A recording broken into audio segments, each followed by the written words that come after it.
En Oseas capítulo 10 y el versículo 1, y vamos a leer versículos 1 al 6 y después vamos a brincar al 12 al 15, ¿ok? Miremos ahí en Oseas 10, versículo 1. Israel es una frondosa viña. Ahora, esa palabra frondosa quizás no la usa mucho, pero significa una viña que está llena de fruto. Entonces, Dios ha estado hablando de juicio, pero ahora dice que Israel es una viña llena de fruto, como de prosperidad. Entonces después dice que da abundante fruto para sí mismo. Conforme a la abundancia de su fruto, multiplicó también los altares.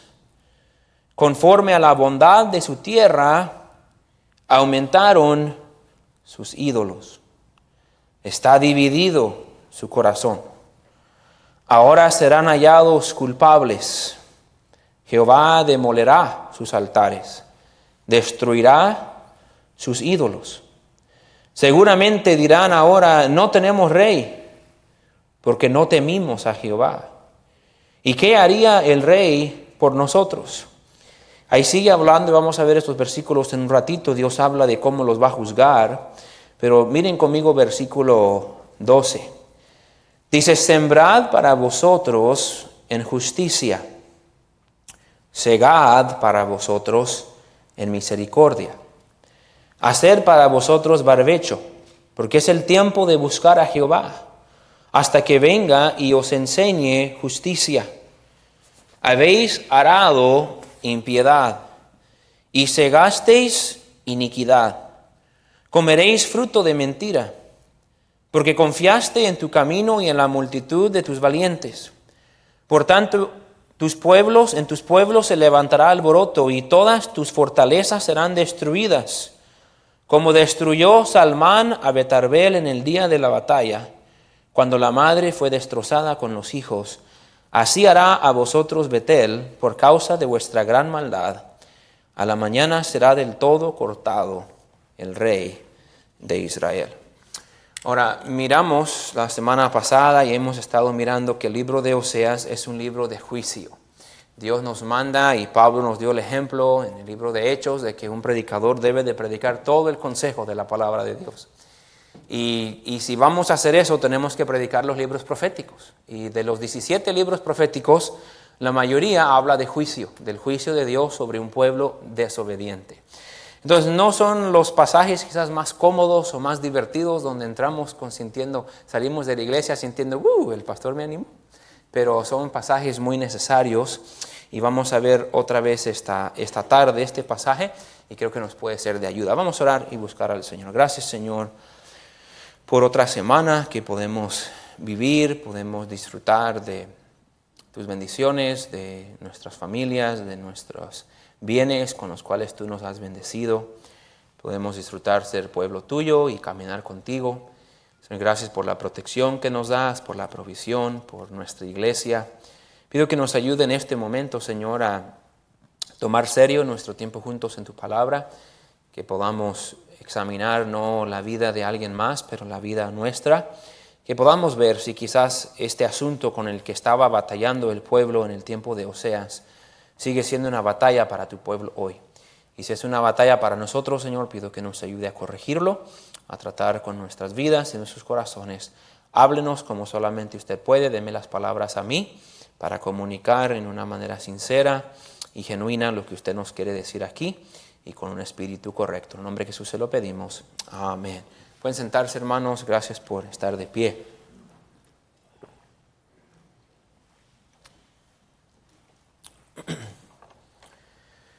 El miércoles pasado miramos el capítulo 9 de Oseas y miramos que el pueblo de Israel tenía un problema con el varón de Dios. Miramos en el versículo 7 de capítulo 9 que ellos decían, necio es el profeta, insensato el varón de espíritu.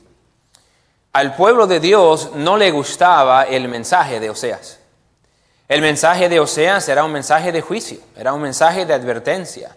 Era un mensaje que el Dios de Israel iba a permitir que su pueblo escogido fuera llevado cautivo a Asiria y sufrieran otra vez servidumbre y esclavitud como sufrieron en Egipto. Entonces el pueblo de Israel no le gustó, y porque no le gustó, estimó como necio y insensato al hombre de Dios. Miramos que esto fue una respuesta común del pueblo de Dios a los mensajes de los profetas. Y muchos profetas fueron perseguidos, sufrieron cárcel, sufrieron azote, sufrieron aún muerte por simplemente declarar la verdad. No fueron rechazados por su personalidad, no fueron rechazados por su aspecto, fueron rechazados por su mensaje. Pero el mensaje no era propio. Su mensaje era palabra de Dios. Su mensaje era las declaraciones de Dios con su profeta, para declarar a su pueblo, y un pueblo que le había dado su espalda a Dios y a la verdad de Dios, también le dio la espalda al hombre de Dios, quien declaró, proclamó y vivió la verdad. Entonces nos animamos a nosotros mismos de que usted y yo también tenemos responsabilidad de proclamar y de vivir la verdad de Dios. No nos va a hacer famosos en este tiempo. No nos va a hacer los más chidos en el trabajo o en el barrio. Quizás gente se retire de nosotros. Quizás gente se burle de nosotros. Quizás nos digan que estamos locos. Pero miramos en nuestro último pasaje que cuando usted y yo declaramos la verdad de Dios a aquellos que a propósito le han dado la espalda a Dios, no debemos estar sorprendidos cuando somos identificados como necios e insensatos. Si usted está viviendo esta vida queriendo quedar bien con la gente de este mundo, que en general le han dado su espalda a Dios, a su palabra, a sus principios, si tu preocupación es quedar bien con ellos, vas a batallar para comunicar y vivir la verdad, porque comunicando y viviendo la verdad no le va a caer bien a un mundo a quien tú quieres caerle bien. Entonces tienes que aceptar eso como cristiano. Si yo voy a proclamar la verdad, si yo voy a vivir la verdad, gente de este mundo que está viviendo en tinieblas va a pensar que yo soy el raro, pero el que verdaderamente está mal es el que le ha dado su espalda a Dios y su palabra. Entonces usted siga adelante. Usted sigue adelante viviendo para el Señor, haciendo lo que es correcto, no importando cómo los demás te miren o piensen de ti. Ahora, realmente capítulo 10 sigue con mucho del mismo tema. Porque una de las razones que ellos pensaron que Oseas estaba loco es porque mientras él comenzó a predicar un mensaje de juicio y de castigo de Dios, la nación de Israel, sígame, estaba en prosperidad. Entonces ellos estaban cosechando buena cosecha. Ellos estaban extendiendo sus fronteras, tanto Judá bajo el reinado de Usías y la nación de Israel del norte bajo el reinado de Jeroboam el segundo. Cuando Oseas entró a profetizar y empezó a declarar palabra de Dios, las naciones iban bien.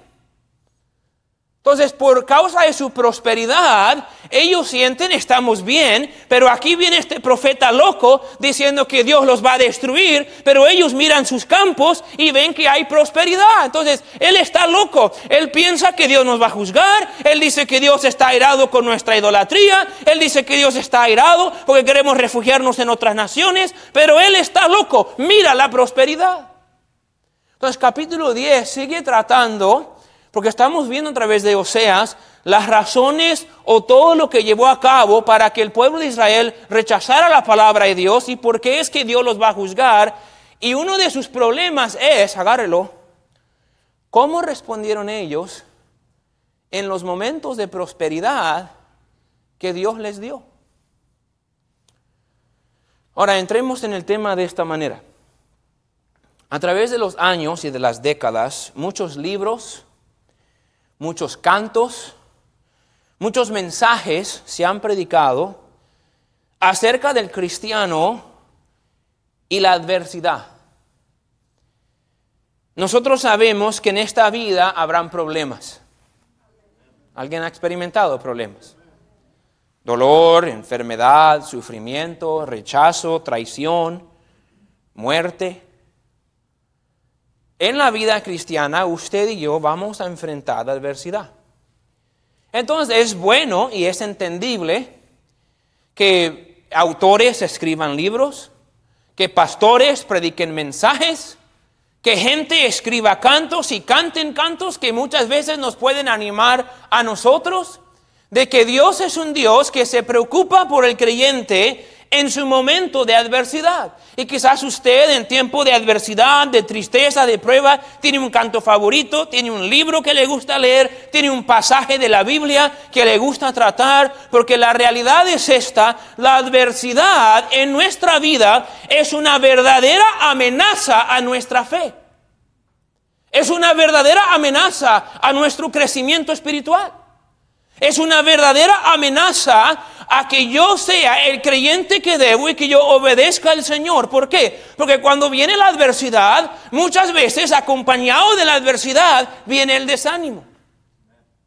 Y uno está en pruebas y está en tristezas y pregunta: ¿por qué un Dios de amor? ¿Por qué un Dios que me ama? ¿Por qué yo que estoy tratando de servir al Señor? ¿Por qué Dios permite esta adversidad en mi vida? Entonces mucho creyente a través de los años y a través de las décadas y a través de los siglos ha abandonado los caminos de Dios, o se ha sentado por años en una banca como esta, fría, en una iglesia, por una adversidad que Dios permitió en su vida, que ellos no entendieron, que los desanimó, que los agüitó, que los dejó amargados con el Señor. Y la adversidad de nuestra vida verdaderamente es una amenaza. Es algo que me amenaza a mí, que lo amenace a usted. Puede pasar algo en nuestra vida, en nuestra familia, esta semana, este mes, que puede ser difícil para nosotros superar y crecer como debemos de crecer. La adversidad, sin duda, afecta en una manera negativa nuestra vida espiritual. Pero menos libros, cantos y mensajes se han escrito a través de los años para ayudar al creyente a tratar con la prosperidad. Adversidad todos sabemos. Este pasaje me ayuda, este canto me ayuda, este libro me ayudó, este mensaje me animó. Todos sabemos, el cristiano tiene que aprender a superar la adversidad. Pero al punto de vista bíblico, la prosperidad provee la misma, sino aún mayor amenaza a nuestra fe que la adversidad. De hecho, si miramos la historia de la iglesia, los años donde la iglesia y los cristianos enfrentaron mayor adversidad, vemos aún más crecimiento espiritual y aún numérico y avivamiento, porque muchas veces la adversidad, aunque es duro y es pesada, muchas veces en tiempos de adversidad uno busca socorro en aquel que sabe que es la única esperanza para mi adversidad. Pero en prosperidad, ando bien. Me siento feliz. Tengo dinero. El matrimonio va bien. Los hijos andan bien. El trabajo va bien. En la iglesia estamos bien. Y a veces lo que todos sabemos, que la adversidad es una amenaza a nuestra fe y a nuestra obediencia y a nuestro crecimiento, se nos olvida que muchas veces mayor amenaza a nuestra fe y obediencia y crecimiento no es la adversidad. Cuando tú eras nuevo creyente o cuando tú estabas pasando por problemas, tú estabas más cerca del Señor de la que estás ahora, que Dios te ha prosperado. No se me vayan. Porque pasa en nuestras vidas. Pasa en una iglesia.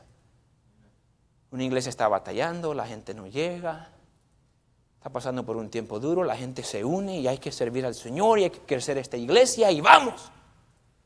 Luego la iglesia empieza a prosperar y de repente uno se puede poner un poco cómodo. Porque la prosperidad nos acomoda. La adversidad nos incomoda y en tiempo incómodo buscamos socorro. Pero en tiempo cómodo hay tendencia de enorgullecernos y sentirnos autosaciados y autosuficientes. Y la prosperidad puede ser una gran amenaza. Moisés le advirtió a Israel de esto en el desierto antes de entrar a la tierra prometida. Quiero que vayan conmigo, guarden su lugar en Oseas, pero vayan conmigo por favor a Deuteronomio 8, que quiero leer unos versículos ahí. Vamos a llegar a nuestro punto en un momentito, pero quiero que me sigan mientras formamos esta idea. Deuteronomio 8, están preparándose para entrar en la tierra prometida. Moisés está hablando con el pueblo de Israel y les advierte acerca de esta tendencia de olvidarse de Dios en esta nueva tierra. Miren desde el versículo 6, Deuteronomio 8 y el versículo 6. Vamos a leer unos versículos ahí, no se va a tardar mucho, pero mírenlo. Dice, guardarás pues los mandamientos de Jehová tu Dios, andando en sus caminos y temiéndole. Porque Jehová tu Dios te introduce en la buena tierra, tierra de arroyos, de aguas, de fuentes y de manantiales que brotan en vegas y en montes. Tierra de trigo y cebada y de vides, higueras, granados, tierra de olivos, de aceite y de miel. Tierra en la cual no comerás el pan con escasez, ni te faltará nada en ella. Cuyas piedras son hierro y de cuyos montes sacarás cobre. Y comerás y te saciarás y bendecirás a Jehová tu Dios por la buena tierra que te habrá dado. Dice, mira, esta tierra que Dios, énfasis, que Dios te va a dar es buena. En esta tierra vas a prosperar. En esta tierra te va a ir bien. Entonces, ¿cuál es la advertencia en el versículo 11? Cuídate de no olvidarte de Jehová tu Dios para cumplir sus mandamientos, sus decretos y sus estatutos que yo te ordeno hoy. No suceda que comas y te sacies y edifiques buenas casas en que habites y tus vacas y tus ovejas se aumenten y la plata y el oro se te multipliquen y todo lo que tuvieres se aumente y se enorgullezca tu corazón. ¿Y qué pasaría? Y te olvides de Jehová tu Dios, que te sacó de la tierra de Egipto, de casa de servidumbre. Agárrenlo. Dice Moisés, mira, acuérdate, Dios te va a dar esta tierra buena y bonita y todo. Pero acuérdate cuando disfrutes todo eso, de no olvidarte que tú estabas en Egipto en servidumbre. Y el que te dio todo esto, no fuiste tú, no fue Moisés, fue Dios. Pero tu tendencia va a ser aprovechar y disfrutar la prosperidad y olvidarte del que te lo dio. Ahora, cuando llegamos a Oseas, ya han llegado a ese punto. Han ignorado por completo la advertencia de él. Miren el versículo 17, aquí mismo en Deuteronomio 8. Y digas en tu corazón, mi poder y la fuerza de mi mano me han traído esta riqueza. Dice Moisés esto. No te creas el dicho mexicano que dice, yo le eché ganas y salí adelante. Dijo Moisés, no te creas esa. Recuérdate que el que te lo dio es Dios. Miren el versículo 18, porque ahí sigue. Versículo 18 dice, sino acuérdate de Jehová tu Dios, porque Él te da el poder para hacer las riquezas, a fin de confirmar su pacto que te juró a tus padres, como en este día. Dice, recuerda cuando entres en esta tierra, dice Moisés, recuerda quién te dio. Cuando Dios te da prosperidad, no te olvides de Él. Pero cuando llegamos al libro de Oseas, se han olvidado de Él. Volvamos a Oseas capítulo 10. Porque en este tiempo que Oseas está profetizando, al principio de su reinado, que quiero que noten, al principio de su profecía. Ya al final de su profecía, Israel se está cayendo abajo. Pero capítulo 9 y 10 están hablando de los primeros años y el primer mensaje de Oseas para con este pueblo. Y al principio de esta profecía, de su tiempo predicando, tanto Judá como Israel estaban en un tiempo de prosperidad y paz. Pero en vez de dar gracias a Dios por esta prosperidad, ellos usaron la prosperidad, agárrenlo, usaron la prosperidad para hundirse más profundo en el pecado de la idolatría. Y desde el versículo 1 lo dice claro, no tienes que tener un diploma en hermenéutica para entender este pasaje. Miren lo que dice el versículo 1 de capítulo 10. Israel es una frondosa viña que da abundante fruto para sí mismo. Oseas dice, ok, tienen razón. Israel es como una viña con mucho fruto. Están en abundancia, están en prosperidad. La nación de Israel es como una viña tan lleno de uvas que se está cayendo. Están viviendo en prosperidad. Pero miren el problema. Conforme a la abundancia de su fruto, multiplicó también los altares. Que ahora estos no son altares a Jehová. Estos son altares a los ídolos, a dioses falsos. Entonces Dios dice esto.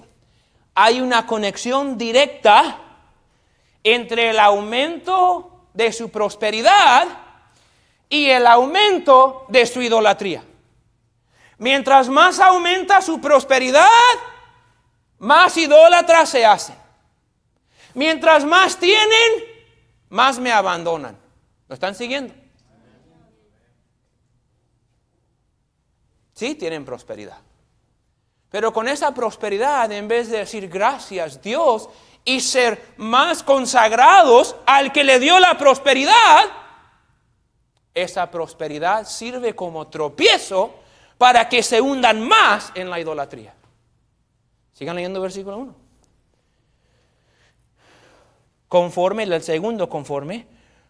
a la bondad de su tierra, aumentaron sus ídolos. Mientras más buena su tierra para producir fruto agricultural, mientras más produce la tierra, más ídolos tienen. Sabemos de los primeros capítulos de Oseas, no vamos a volver a repasarlo, pero Dios les dijo, yo les multipliqué el oro y la plata. ¿Se acuerdan? Dijo, yo les multipliqué el oro y la plata, yo les bendije, y tomaron eso y dieron crédito a los Baales y ofrecieron sacrificio a los Baales. Es decir, lo mismo, la prosperidad que recibieron, ellos lo tomaron como que Baal se los dio. Y se volvieron más consagrados no a Dios, pero a Baal. Mientras más prosperidad tenían, más se olvidaban del Señor y más podrían involucrarse en todo tipo de idolatría. Estaban cosechando bien en la agricultura. Mientras más bien les iba, más altares edificaban. Entonces dice versículo 2, está dividido su corazón. Nuestra tendencia está dividido de que está dividido mitad para Dios y mitad para Baal. No, la idea que está dividido es esto, está quebrado. Está puesto en un lugar donde no, es como una maceta que la tomas y la divides y la quiebras. Que como un corazón falso. Dios está diciendo, su corazón se ha dividido, se ha quebrado tras otro lugar. Se han ido tras estos dioses y no me han seguido a mí. Entonces dice Dios, ahora serán hallados culpables en versículo 2. ¿Culpables de qué? De quebrar el pacto con el Señor.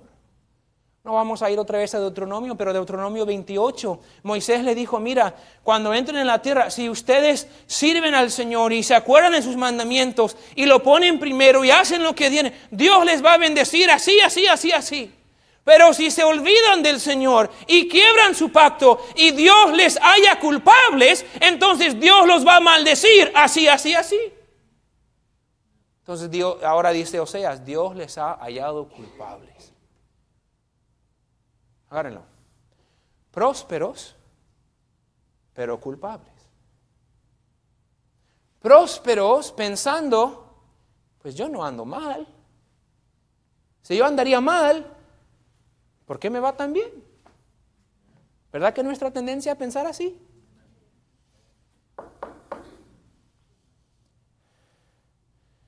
Pues, este dice que ando mal, pero Dios me está bendiciendo. Mientras que sabemos cómo vivimos y cómo le robamos y cómo nosotros no estamos para nada enfocados en nuestras prioridades en Él. Pero como tenemos prosperidad, pensamos que la presencia de prosperidad automáticamente significa la ausencia de culpabilidad.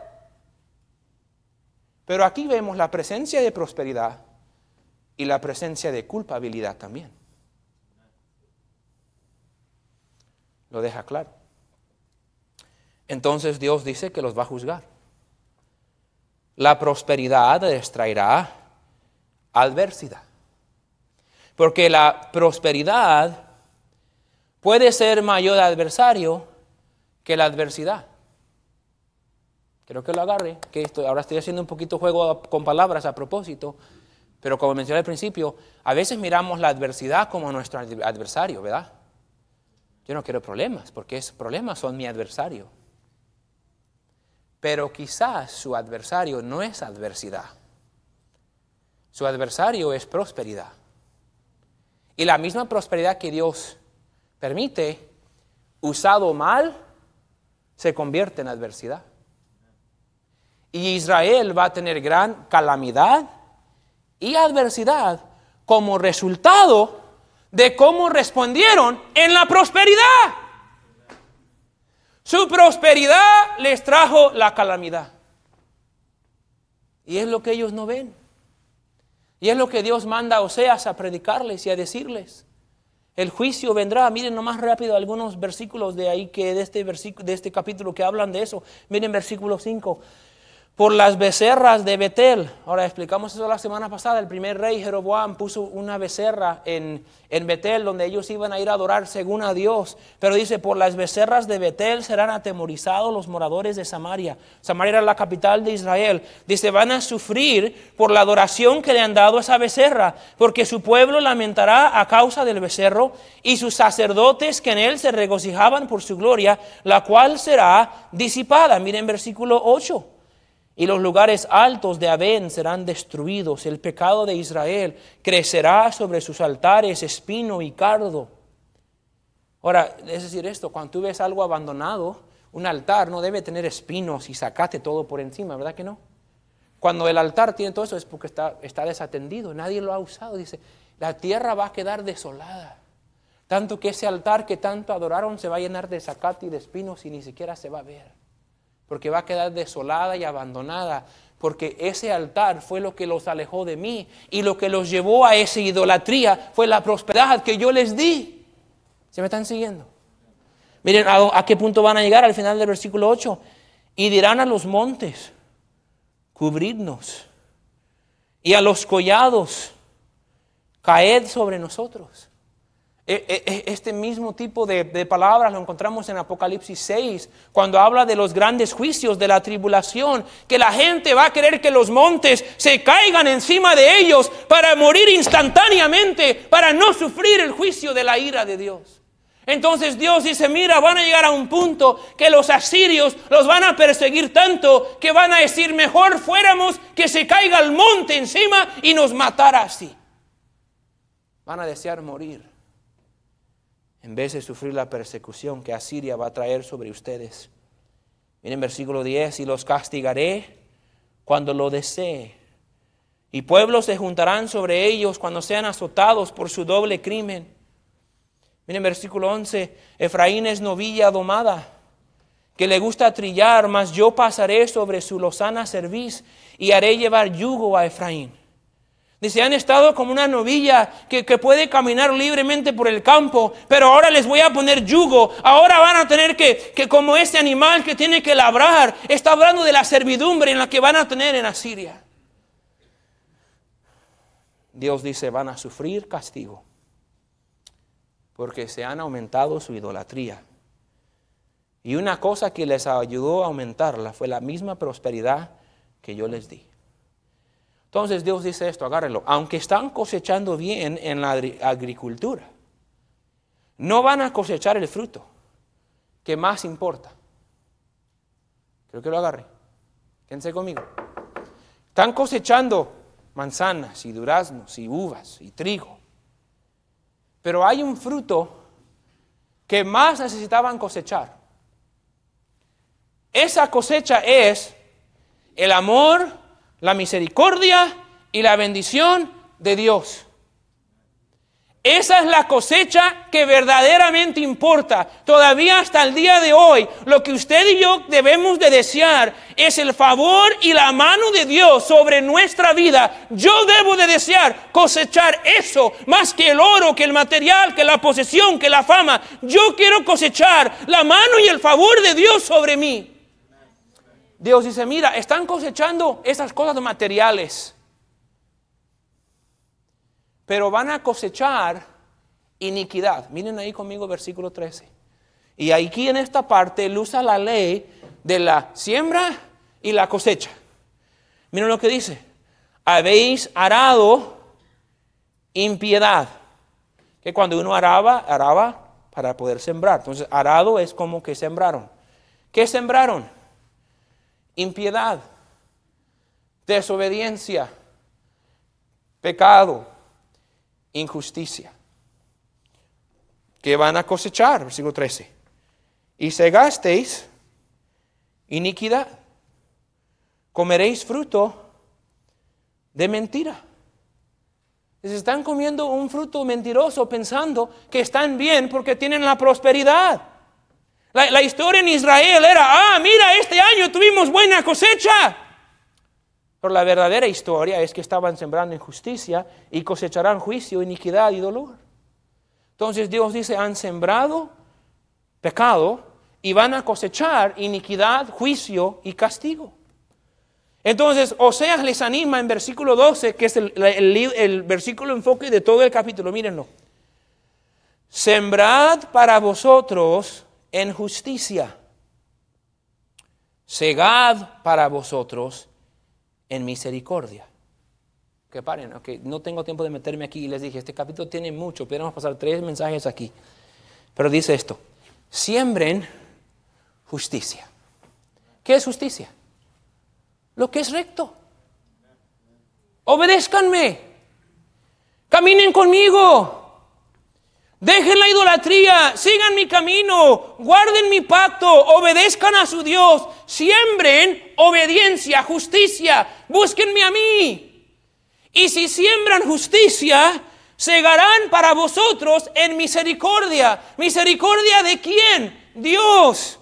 La misma palabra traducida misericordia se traduce amor. Dios había hecho un pacto con ellos. Si ustedes me obedecen, yo les doy amor y bendición. Pero si me desobedecen, yo les doy maldición. Entonces dice Oseas, mire, dejen de sembrar impiedad y siembren justicia. Y si siembran justicia, pueden cosechar el amor y la misericordia y el favor de Dios. Van a cosechar lo que siembran.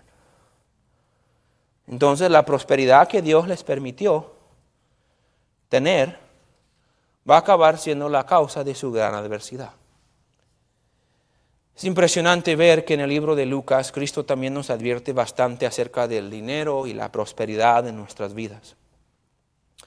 Y no voy a leer todo por causa del tiempo, pero en Lucas 12:15, no tienen que ir ahí, Cristo dijo esto y les dijo, mirad y guardaos de toda avaricia, porque la vida del hombre no consiste en la abundancia de los bienes que posee. Luego contó la historia o la parábola del hombre rico. Y al final de la historia, en Lucas 12:21, dice, así que el que hace para sí tesoro, así es el que hace para sí tesoro y no es rico para con Dios. Lucas 8:14 dice, la que cayó entre espinos, estos son los que oyen, pero yéndose son ahogados por los afanes y las riquezas y los placeres de la vida y no llevan fruto. Lucas 16:13 dice, ningún siervo puede servir a 2 señores, porque aborrecerá al uno y amará al otro, o estimará al uno y menospreciará al otro. No podéis servir a Dios y a las riquezas. Lucas 16:14, y oían también todas estas cosas los fariseos que eran ávaros y se burlaban de él. Proverbios 30, versículo 9, el escritor de Proverbios nos dice esto, vanidad y palabra mentirosa aparta de mí. No me des pobreza ni riqueza. Manténme del pan necesario. No sea que me sacie y te niegue y diga, ¿quién es Jehová? O que siendo pobre hurte y blasfeme el nombre de mi Dios. La prosperidad ha sido a través de los años un tropiezo para muchos creyentes.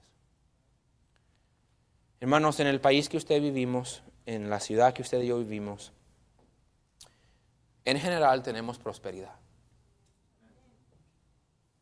¿Se acuerda cuando vino de su país? ¿Ha cambiado usted algo en este país? ¿Eras más fiel a tu iglesia en tu país que a tu iglesia en este país? A veces me causa risa y no me debería de, pero a veces he sentado con el hermano, no, pastor, allá en mi iglesia hacía yo esto y esto y esto. Yo digo, ¿por qué me está contando todo eso? ¿No sabe que yo sé que aquí no hace lo mismo? Allá no era nomás servicio domingo y miércoles y quizás de vez en cuando ir a visitación un sábado, ¿verdad que no? Quizás estudio de damas el lunes, quizás discipulado el jueves, quizás hablo con los jóvenes el viernes, ahí el sábado. No, hombre, se la pasaban en la iglesia más que en la casa. Tenía que tomar el camión para llegar a la iglesia. Tenía que ir caminando, en bicicleta. Yo sé que hay muchos aquí, pastor, yo nunca fui a la iglesia en mi país más que a la católica. Ok, nomás imagínese si hubiera ido, hubiera sido así. Llega primero uno a este país, humilde, buscando de Dios. Uno de los problemas en muchas iglesias bautistas de norteamericanos, estadounidenses, gringos, es que la gente es muy fría. Es como que está tan ocupado con su vida y sus deportes y sus trabajos y sus vacaciones, que ellos no tienen tiempo para Dios. Ellos dan su diezmo para que la iglesia tenga 20 asistentes y los asistentes hacen todo. Corren todo, el pastor corren todo. Tienen un día de trabajo, una iglesia de 1000 personas, llegan 3. Porque ellos no quieren que la obra de Dios les estorbe su vida. Yo voy a la iglesia el domingo, si no tengo nada el miércoles, a lo mejor voy, doy mi diezmo porque me enseñaron de chiquitito, pero no me pides que sacrifique mi tiempo para ir a servir a Dios. Pero ¿sabe qué está pasando con el hispano que tiene 10, 15, 20 años aquí? Aunque tiene la piel latina, tiene el corazón gringo.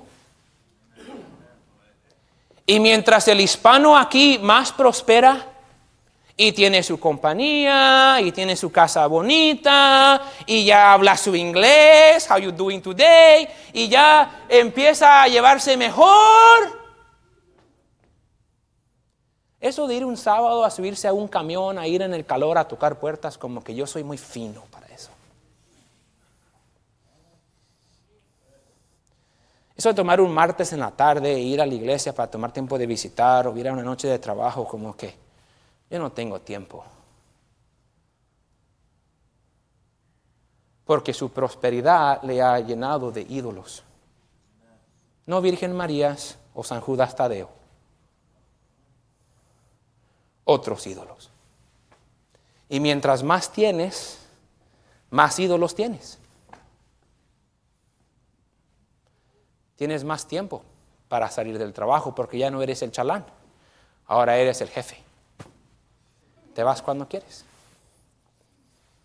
Ahora tienes un carro que sí llega a Dallas si quieres ir un fin de semana a Dallas. Antes el carro no llegaba a Amor.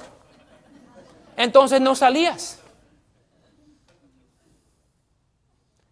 Y mientras más Dios te está bendiciendo y prosperando, en vez de que tome las bendiciones y la prosperidad y lo bueno que ha sido Dios con un creyente tan indigno, y yo pueda glorificar al Señor con todo lo que me ha dado y todo lo que tengo y todo lo que soy, yo tomo y digo, Dios, gracias para mí.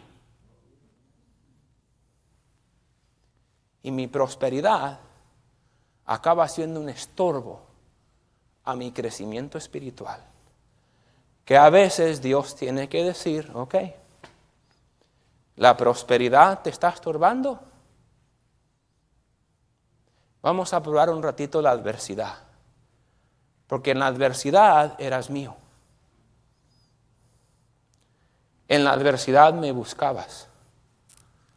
En la adversidad yo te llenaba. Y ahora buscas a todo esto que te llene.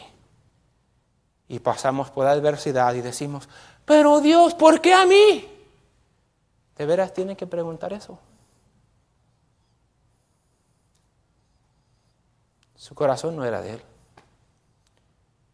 Mientras más multiplicaba el fruto, más se multiplicaba los altares. Y como estabas sembrando no justicia y servicio, estabas sembrando impiedad y egoísmo, entonces acabaste cosechando no el favor de Dios, sino el castigo de Dios. Gálatas 6, 7 al 9 dice, no os engañéis. Dios no puede ser burlado. Pues todo lo que el hombre sembrare, eso también segará. Porque el que siembra para su carne, de la carne segará corrupción. Mas el que siembra para el Espíritu, del Espíritu segará vida eterna. No nos cansemos pues de hacer el bien, porque a su tiempo segaremos si no desmayamos. Entonces el principio básico es esto, de la cosecha. No puedes plantar sandía y cosechar limones. Ni siquiera puedes sembrar jalapeños y cosechar serranos. Lo que tú siembras, tú cosechas. Dios, si se quiere una cosecha espiritual de la mano de Dios, siembra del Espíritu. ¿Quieres una cosecha de la carne que todo al final se acaba corrompiendo? Siembra en la carne. Pero cuando siembras en el Espíritu, vas a cosechar el favor y la mano de Dios. Entonces esta es la verdad para recordar de este pasaje. Nunca podemos interpretar la prosperidad material como una seña de que Dios se agrada con nosotros cuando nuestras acciones están fuera de tono con su voluntad revelada a nosotros. O que lo pongo así. No podemos usar el hecho de que estoy siendo prosperado ahora como una excusa de que no debo de andar mal, porque como quiera, Dios me está bendiciendo. Porque puede estar la prosperidad presente y la culpabilidad también presente. Dios dice, sí eres una viña fructosa, pero también has sido hallado culpables. Y el juicio viene porque en la prosperidad, en vez de glorificar a Dios, tomaron de la bendición del Señor y se multiplicaron ídolos que los alejó de Dios por la misma prosperidad. Hermanos, esto puede aplicar a cualquier área de nuestra vida. Quizás te encuentres ahora en una adversidad. Dios ha permitido adversidad.